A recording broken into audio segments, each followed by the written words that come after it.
सोलापुरातील गुन्हेगार टोळी 2 वर्षांसाठी तडीपार। सोलापूर शहरातील गुन्हेगारी व दहशत निर्माण करणाऱ्या टोळीविरुद्ध MIDC पोलिसांनी मोठी कारवाई करत 5 जणांना सोलापूर शहर व उर्वरित सोलापूर जिल्ह्यातून 2 वर्षांसाठी तडीपार करण्यात आले आहे।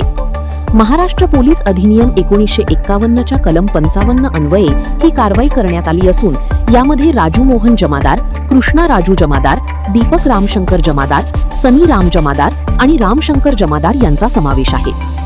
सदर टोळीविरुद्ध सन 2023, 2024 व 2025 या कालावधीत आपखुशीने दुखापत करणे, गैरकायद्याची मंडळी जमवून दंगा करणे, जीवे ठार मारण्याची धमकी देणे तसेच घातक शस्त्रे जवळ बाळगून परिसरात दहशत निर्माण करणे यांसारखे गंभीर गुन्हे दाखल असल्याची माहिती पोलिसांनी दिली। या पार्श्वभूमीवर MIDC पोलीस ठाण्याकडून तडीपार प्रस्ताव पोलीस उपआयुक्त परिमंडळ यांच्याकडे सादर करण्यात आला होता। या प्रस्तावाच्या अनुषंगाने पोलीस उपआयुक्त श्री प्रीतम यावलकर यांनी आदेश क्रमांक 1451/2026 दिनांक 6 जून 2026 रोजी संबंधित 5ही आरोपींना सोलापूर शहर व उर्वरित सोलापूर जिल्ह्यातून 2 वर्षांसाठी तडीपार करण्याचे आदेश पारित केले।